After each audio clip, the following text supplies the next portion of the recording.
Welcome. My name is Isai Ventura, and today we're going to be talking about preventing the measures we can take as a society to prevent childhood obesity. To begin, obesity in children is a growing problem in developed countries around the world, which causes a great dilemma that needs to be fixed by today's health officials and policymakers. Childhood obesity causes underlying chronic health issues that have the potential to be carried on into childhood.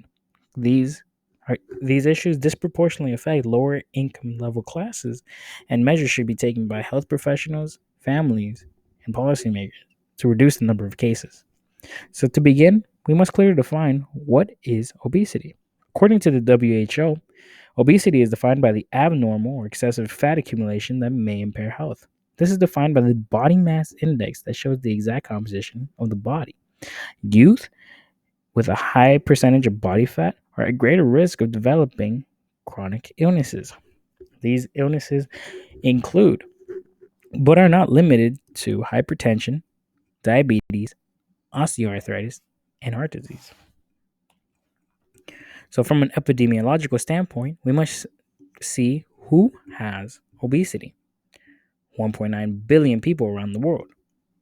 380 million of those cases are actually under the age of 18, which means that since 1975, the cases have tripled globally.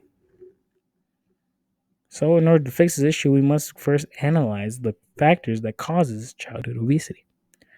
It's a very unique problem as genetics, biology, health behaviors, and even the environment can all play an important role in developing a child's risk towards developing obesity.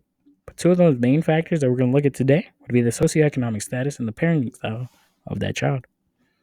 So to begin, we look at the socioeconomic status of the child.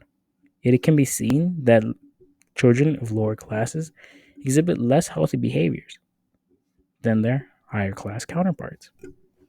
This, these behaviors include the lack of sleep, choosing cheaper and unhealthy foods for their convenience, as well as exhibiting excessive stress, which is the most risk of developing obesity in the family because excessive stress causes the other issues that I mentioned previously,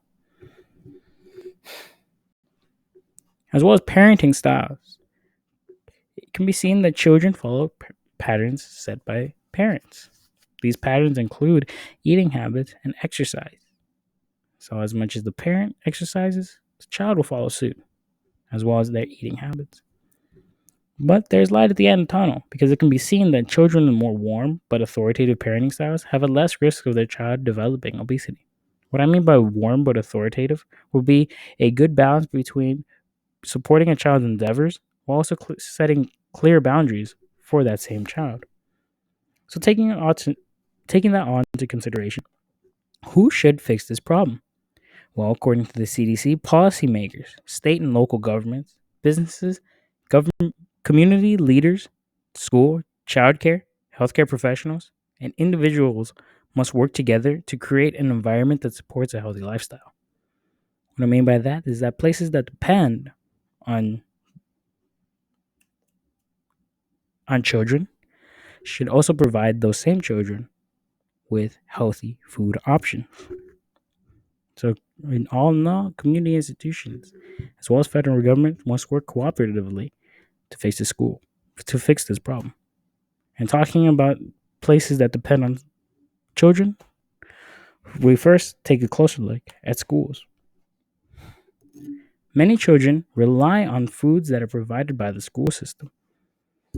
In many cases, 9 out of 12 months, these students rely on at least 1 to 2 meals a day provided by the school.